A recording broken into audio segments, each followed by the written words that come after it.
আমরা এমন একজন ব্যক্তির আলোচনা সভায় উপস্থিত হয়েছি যার আসলে চারটি জীবন। এক হলো সৈনিক জীবন, এক হলো রাষ্ট্রনায়ক জীবন, রাজনীতিবিদ হিসাবে তার জীবন এবং ব্যক্তি জীবন।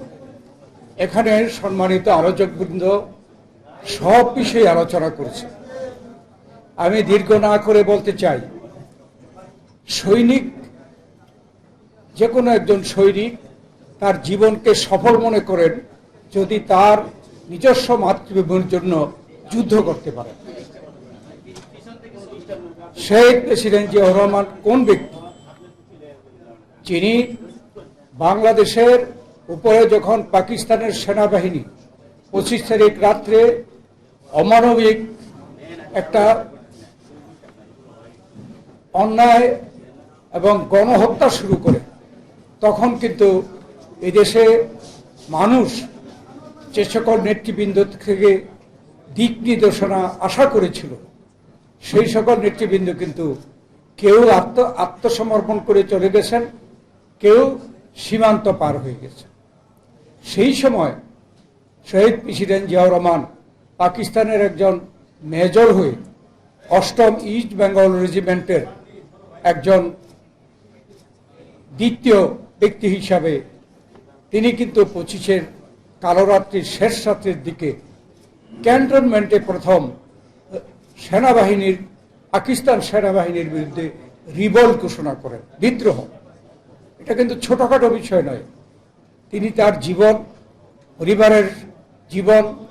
পরিবারের সদস্যদের জীবন তোয়াক্কা না করে তিনি রিভল্ট করেছিলেন এবং সেখানে বাঙালি যারা আমাদের অফিসার ছিল এবং সৈনিক ছিল তাদেরকে সঙ্গে নিয়ে তিনি অস্ত্রশস্ত্র সহ সেখান থেকে বিদ্রোহ করে তিনি কালুরঘাট বেতার কেন্দ্রের দিকে চলে যান এবং 26শে মার্চ প্রথম তিনি তার স্বাধীনতা ঘোষণা করেন।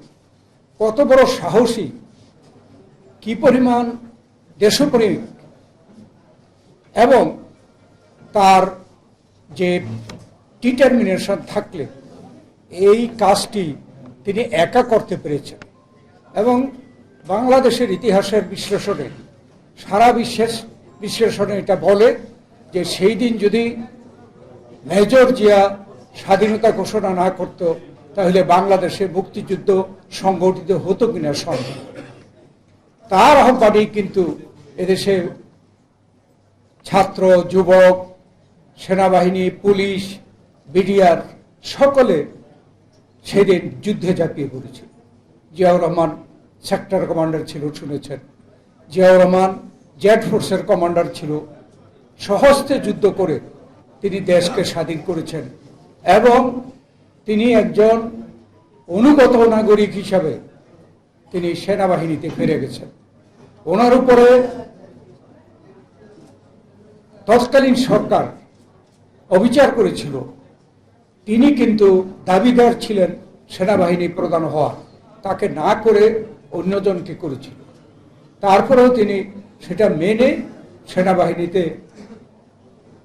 সেনাবাহিনীর তিনি উপ অধিনায়ক হিসাবে দায়িত্ব পালন করেছেন। অতএব আমি মনে করি জিয়াউর রহমানকে যদি আমি সৈনিক জিয়া হিসাবে বিশ্লেষণ করি, তিনি একজন সফল সৈনিক।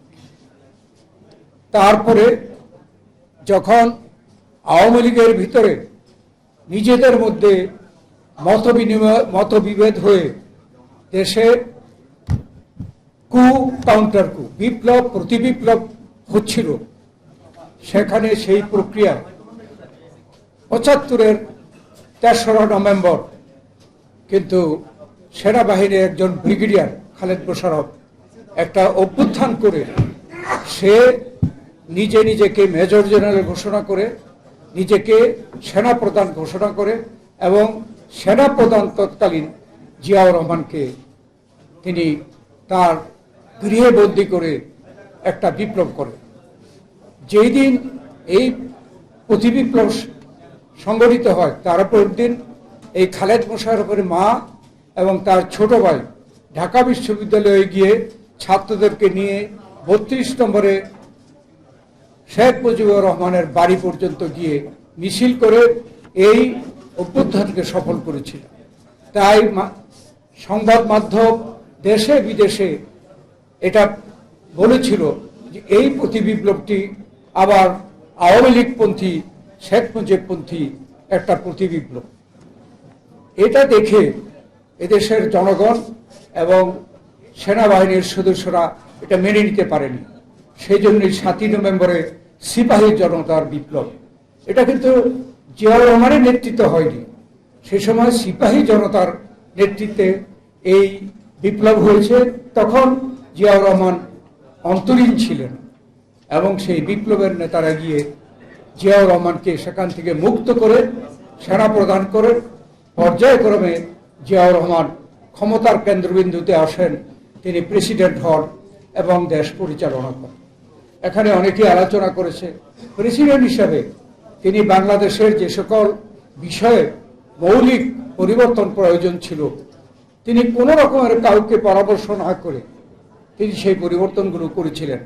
যেই পরিবর্তন কারণে বাংলাদেশের গতিপথ যেখানে 72 থেকে 75 ক্ষমতায় যারা ছিলেন তারা গণতন্ত্র হত্যা করে বাকশাল প্রতিষ্ঠা করেছিলেন। সমাজতান্ত্রিক অর্থনীতির নামে তারা অর্থ লুটপাট করে দেশে 74-এর দুর্ভিক্ষ সৃষ্টি করেছিলেন।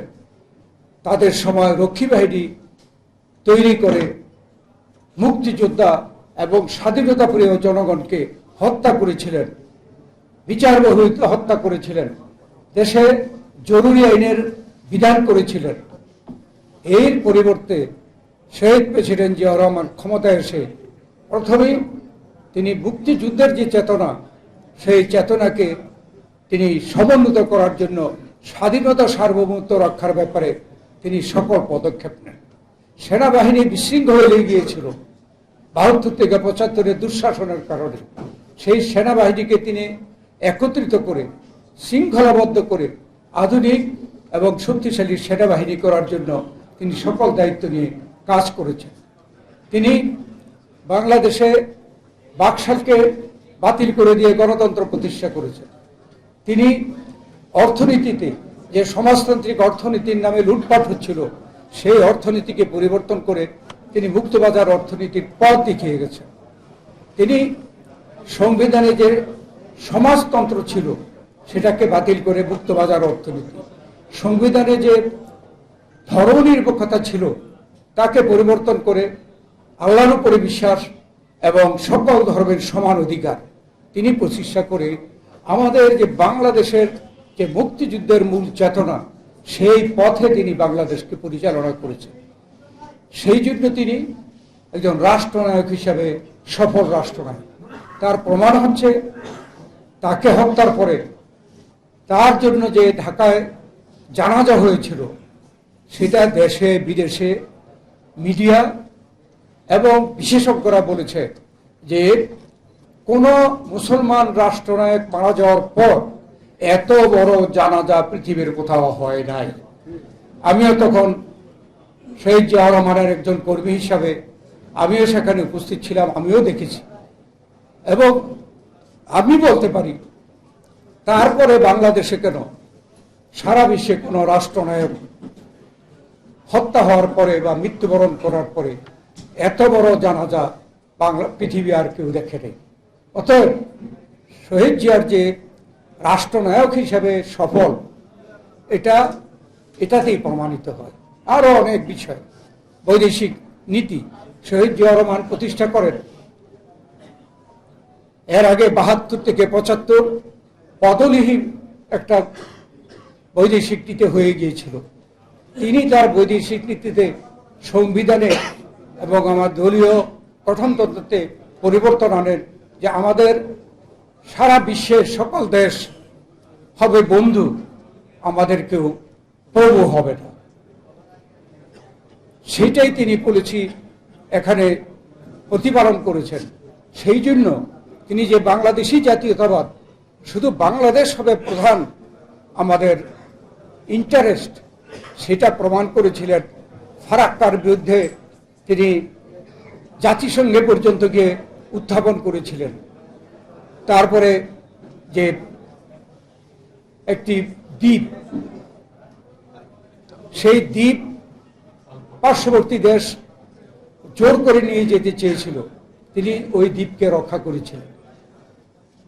তিনি সারা বিশ্বে মুসলমান দেশগুলোতে তিনি এমন পপুলার ছিলেন যে মুসলিম বিশ্বতে যে সকল অসুবিধা ছিল, ইরান ইরাক যুদ্ধ, কুয়েত ইরাক যুদ্ধ, এগুলোর ব্যাপারে মধ্যস্থতা করে তিনি বিভিন্ন কমিটির নেতৃত্ব দিয়েছিলেন।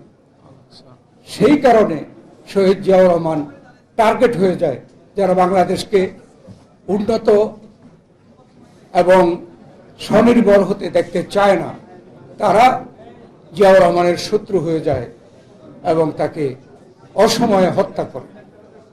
যাই হোক, রাষ্ট্রনায়ক হিসাবে সফল। তিনি সৈনিক ছিলেন। তিনি যে রাজনীতিতে এই বাংলাদেশে এত বড় দায়িত্ব পালন করবেন কেউ বিশ্বাস করেনি, কিন্তু শহীদ জিয়াউর রহমান চিন্তা করেছিলেন যে তিনি যে মুক্তিযুদ্ধের চেতনা অনুযায়ী যে বাংলাদেশকে পরিচালনা করতে চান, সেটা পরিচালনা করার জন্য একটি রাজনৈতিক দল হওয়া দরকার। সেই দলের নাম হচ্ছে বাংলাদেশ জাতীয়তাবাদী দল। এই দলের মূল আদর্শ হচ্ছে বাংলাদেশি জাতীয়তাবাদের ভিত্তিতে।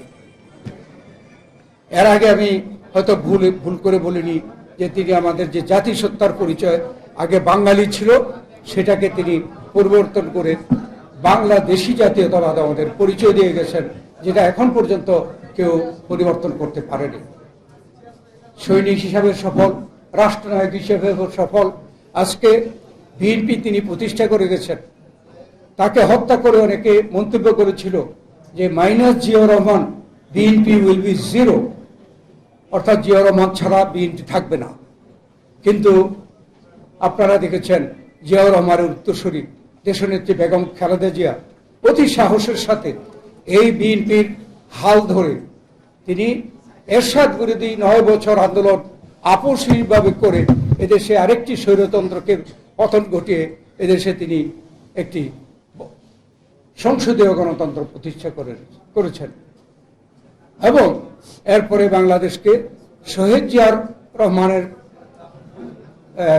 প্রদর্শিত পথে দেশকে পরিচালনা করে অনেক ক্ষেত্রে অনেক উন্নতি করেছেন, যার জন্যে আওয়ামী লীগ, যারা স্বৈরাচারী ফ্যাসিস্ট সরকার, গত 16 বছর যাবৎ এই বিএনপিকে নিশ্চিহ্ন করে দেওয়ার জন্য আমাদের নেত্রী দেশনেত্রী বেগম খালেদা জিয়া, ভারপ্রাপ্ত চেয়ারম্যান তারেক রহমান এবং আমাদের সিনিয়র নেতৃবৃন্দ থেকে তৃণমূল পর্যন্ত নেতৃবৃন্দের উপরে কি পরিমাণ নির্যাতন করেছে। বেগম খালেদা জিয়াকে একটি বানোয়াট মামলায় কারাগারে প্রেরণ করে তার স্বাস্থ্য পরীক্ষা এবং চিকিৎসার ব্যাপারে গাফিলতি করিয়ে তাকে কি পরিমাণ অসুস্থ করেছেন, তিনি বিদেশে গিয়ে চিকিৎসা নিয়ে আসতে হয়েছে। এমনিভাবে এত নির্যাতন করার পরেও কিন্তু বিএনপিকে দুর্বল করতে পারেনি। বিএনপি থেকে তাদের নির্যাতনে এমন কেউ নেতাদের মধ্যে কোনো চিহ্নিত তেমন কোনো বিশিষ্ট নেতা বা কর্মী বিএনপি ছেড়ে আওয়ামী লীগে গেছে, এটার রেকর্ড নাই। অতএব আমরা এত বড় দুর্দিন পার হয়ে এসেছি, সংগ্রাম আন্দোলনের মধ্যে আমরা টিকে আছি, যার জন্য বাংলাদেশে আজকে বিএনপি হচ্ছে একমাত্র জনপ্রিয় দল এবং সকলে এটা বিশ্বাস করে। সরকার যারা চালাচ্ছেন আমাদের কাছে প্রাইভেটলি বলেন যে ডিসেম্বরে ইলেকশন হলেও তো বিএনপি 2/3 মেজরিটি পেয়ে সরকার গঠন করবে, আর জুন মাসে হলেও তো তাই করবে। তো আপনারা চাপাচাপি করেন কেন? আমরা কিছুদিন আগে প্রধান উপদেষ্টার আমন্ত্রণে আমরা গিয়েছিলাম এবং আমি সেখানে উপস্থিত ছিলাম। সিনিয়র হিসাবে আমার নেতৃত্বে আমাদের প্রতিনিধি দল গিয়েছিল। আমরা এই বিষয়ে আলাপ আলোচনা করেছি। আমরা কেন ডিসেম্বরের মধ্যে নির্বাচন চাই এই ব্যাপারে আমরা ব্যাখ্যা দিয়েছি। এই ব্যাখ্যা দিয়েছিলাম যে ডিসেম্বর হচ্ছে শীতকাল, এটা হচ্ছে নির্বাচনের একটা পরিবেশের সময়। আপনারা যে বলছেন জুন মাসের মধ্যে ইলেকশন দিবেন, আমরা এক হলো যত বিলম্ব হবে, আমরা মনে করি এদেশে যারা পতিত স্বৈরাচারী সরকার দেশে বিদেশে পালিয়ে আছে তারা নানা ষড়যন্ত্র করবে। আমরা কিছু কিছু ষড়যন্ত্রের নমুনা আমরা দেখছি। যত বিলম্ব হবে ষড়যন্ত্র হইতে পারে, সেটা থেকে রক্ষা করার জন্য আপনি যত শীঘ্র নির্বাচন দেওয়া প্রয়োজন। আপনারা যে বলছেন জুনই দেবেন, এর আগে কি হয়? ডিসেম্বরের পরে, এর পরের বছরের জানুয়ারি মাস, এরপরে ফেব্রুয়ারি মাসে রোজা। এটা আমরা বলেছি, এই রোজাকে তো আমরা কোনো কেউ পিছিয়ে দিতে পারবো না, আপনারাও পারবেন না, আমরা রাজনৈতিক দলও পারবো না। এই রোজা এবং ঈদ নিয়ে 2 মাস চলে যায়, ফেব্রুয়ারি মার্চ, তারপরে আসবে এপ্রিল মে হচ্ছে দেশে পাবলিক পরীক্ষা, এসএসসি এবং এইচএসসি, এগুলোকে পিছানোর কোনো সুযোগ নেই। আর এই এসএসসি এইচএসসি যে স্কুল কলেজ সেন্টার হয়, সেগুলিতে কিন্তু ভোটের সেন্টার হয়। তো আপনারা তো এপ্রিল মে ইলেকশন করতেই পারবেন না। আর জুন মাসে পুরোপুরি বর্ষাকাল চলে আসে। এইবার তো দেখলাম মে মাসে কি পরিমাণ ঘন বৃষ্টি এবং সারা দেশে বন্যা অবস্থা। এই সময় তো নির্বাচনের সময় না। তাই আমরা মনে করি যে ডিসেম্বরের মধ্যেই নির্বাচন সম্ভব, এবং আমরা দাবি করেছি যে আপনি ডিসেম্বরের মধ্যে যেদিন সুইটেবল মনে করেন আপনারা ডেট ঘোষণা করেন। আর এটাও বলেছি যে যখন নির্বাচনের ডেট ঘোষণা হবে তখন রাজনৈতিক দলগুলো এদেশের জনগণ নির্বাচনমুখী হয়ে যাবে, এবং তখন এই ছোটখাটো ষড়যন্ত্র ওই জনগণই মোকাবেলা করবে। এবং এটা এই সরকার যেহেতু অন্তর্বর্তীকালীন সরকার, আপনারাও বলেন আপনারা অনির্দিষ্টকালের জন্য থাকবেন, আপনার একটা সময় পর্যন্ত বিদায় নিতে হবে। তারা এটা স্বীকার করে, হ্যাঁ বিদায় নিতে হবে। আমরা মনে করি ডিসেম্বরের মধ্যে নির্বাচন দিলে আপনার সম্মানের সাথে একটি নির্বাচিত সরকারের কাছে ক্ষমতা দিয়ে আপনারা বিদায় নিতে পারেন। এর থেকে তো সম্মানের আর কিছু হতে পারে না। আর আমরা মনে করি এই কারণে আপনারা জুন মাসে নির্বাচন করতে পারবেন না। এর থেকে যদি বিলম্ব হয় আপনারা এমন সব ষড়যন্ত্রের মোকাবেলা হবেন যে কখন নির্বাচন হয় আমরা অনিশ্চিত। সেই জন্য আমরা ডিসেম্বরের মধ্যে চাই। এখানে তেমন কোনো সদুত্তর দিতে পারে নাই। যখন আমি জানুয়ারি থেকে জুন পর্যন্ত যে অসুবিধাটি আছে বলার পরে, তাই আমরা পরিষ্কার বলে এসেছি যে ডিসেম্বরের মধ্যে দেশের জনগণ নির্বাচন চায়। আর আপনারাও জনগণকে ক্ষমতা গ্রহণ করেই বলেছেন জনগণের অধিকার ফেরত দেওয়ার জন্য আপনাদের প্রধান কাজ। এবং অধিকার ফেরত মানে হলো ভোটের অধিকার হচ্ছে সর্বাধিক।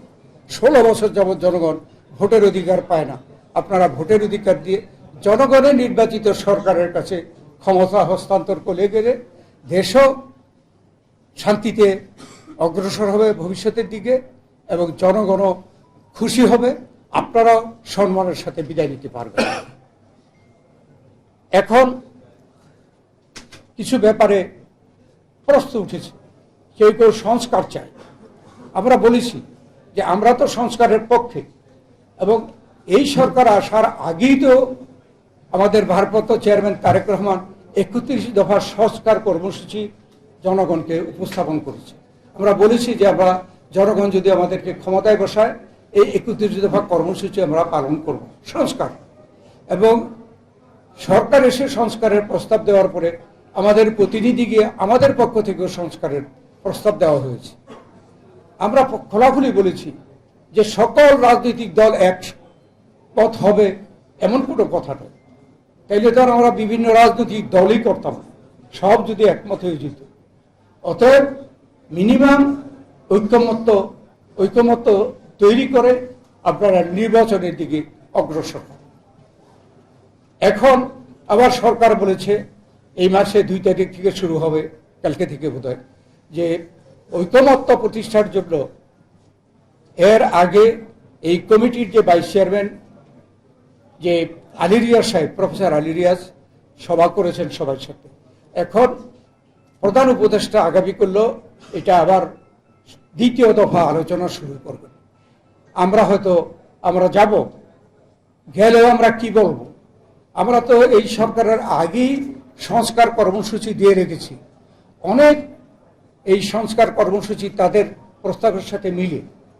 তো যেগুলো আমরা মনে করি মিনিমাম সকল দল একমত হবে, সেটাকে ঐক্যমত্য প্রকাশ মানে ঘোষণা করে ইলেকশনের দিকে যাওয়া উচিত। তো বাংলাদেশে বর্তমানে যে সংকট আলোচনা, এটা কিন্তু নির্বাচনকে নিয়ে। এখানে আমাদের প্রধান উপদেষ্টা, আপনারা জানেন, অত্যন্ত সম্মানী ব্যক্তি, যিনি এনজিও করে বাংলাদেশে বিদেশে সুনাম করেছেন এবং তিনি একটি নোবেল পুরস্কার পেয়েছেন। বাংলাদেশের কিন্তু আর কেউ নাই। তাই আমরা অনেক বিশ্বাস নিই এবং এদেশের জনগণ অনেক বিশ্বাস নিয়ে যে বৈষম্য বিরোধী ছাত্র গণ আন্দোলনের যারা নেতৃত্ব দিয়েছে এবং আমরা যারা নেতৃত্ব দিয়েছি, আমরা অনেক বিশ্বাস করে ওনাকে, প্রফেসর ইউনূস সাহেবকে এই পদে বসিয়েছি, অনেক বিশ্বাস করে। কিন্তু তিনি জাপানে গিয়ে যে বক্তব্য রেখেছেন, এতে আমরা হতাশ। কেননা উনি বলেছেন একমাত্র নাকি বাংলাদেশে বিএনপি নির্বাচন চায়। আমি তো বলছি কে নির্বাচন চায় না? নির্বাচন তো সবাই চায়, কিন্তু আমরা বলেছি ডিসেম্বরের মধ্যে ইলেকশন হলে নির্বাচন কমিশনের সুবিধা, সরকারের সুবিধা, জনগণের সুবিধা, সেটা আমরা যুক্তি দেখিয়েছি। যদি অন্য কোনো যুক্তি থাকে, সরকার পরিষ্কার করুক, করে নির্বাচনের তারিখ ঘোষণা করুক, সেটা ছিল তাদের দায়িত্ব। না বলে বিদেশে গিয়ে বলছে শুধুমাত্র বিএনপি নির্বাচন চায়, এটা সঠিক না। আপনারা পত্রপত্রিকায় দেখেছেন, তারপরে জাতীয় পত্রপত্রিকায় লেখা হয়েছে 52টি দল একত্রিত হয়ে নির্বাচন ডিসেম্বরে চায় এবং সেই দলগুলোর নাম, নেতাদের নাম তাদের বক্তব্য পত্রিকায় প্রকাশ হয়েছে। এখন যদি প্রশ্ন উঠে যে আপনার উপরে যেখানে আমাদের এত বড় বিশ্বাস, আপনি কেন দেশের জনগণকে বা বিদেশের নাগরিকদের আপনারা কেন ভুল পথে পরিচালিত করবেন, কেন আমাদের মধ্যে একটা বিভ্রান্তি সৃষ্টি করবেন? আমরা এখনো আশা করি যে তিনি এই কথা উপলব্ধি করে, তিনি উপদেষ্টারা যারা অতিরিক্ত কথা বলে তাদের কর্মকাণ্ডের মাধ্যমে বিতর্কিত, আমরা সেটাও দাবি করেছি যে বিতর্কিত উপদেষ্টা, তাদের মতে যারা বিতর্কিত উপদেষ্টা, তাদেরকে বাতিল করে তত্ত্বাবধায়ক সরকারের আদলে ছোট্ট যদি পরিষদ করে, উপদেষ্টা পরিষদ, তাহলে সেখানে মতামতের ছোট হইলে মতামত কম থাকে, তাদের পক্ষে সেই নির্বাচনটা অনুষ্ঠান করা সুন্দর হবে। এটা নিয়েও নানা কথাবার্তা হচ্ছে। অতএব আমরা যদি বাংলাদেশে আমরা শহীদ প্রেসিডেন্ট জিয়াউর রহমানের যে আমরা আলোচনা করলাম, এই দীর্ঘ বলি নেই, কারণ এমনি অনেক দেরি হয়ে গেছে, তো সেই জিয়াউর রহমানের প্রদর্শিত যে স্বাধীনতা, সার্বভৌমত্ব রক্ষা, শক্তিশালী করা, গণতন্ত্রকে পুনরুদ্ধার করা, দেশকে অর্থনৈতিক, সামাজিক সকল ক্ষেত্রে উন্নয়ন এবং সারা বিশ্বে এই বাংলাদেশকে উন্নত অবস্থায় তুলে নেওয়ার জন্য ভবিষ্যৎ সরকারকে যাতে আমরা সমর্থন করতে পারি, সেই লক্ষ্যে আমরা সকলে ঐক্যমত হয়ে কাজ করব। আপনাদের সকলকে ধন্যবাদ। আল্লাহ হাফেজ। আমি দুঃখিত, দীর্ঘ বক্তব্য হয়ে গেছে। এখন সভাপতি সাহেবের বক্তব্য না শুনে দয়া করে উঠবেন।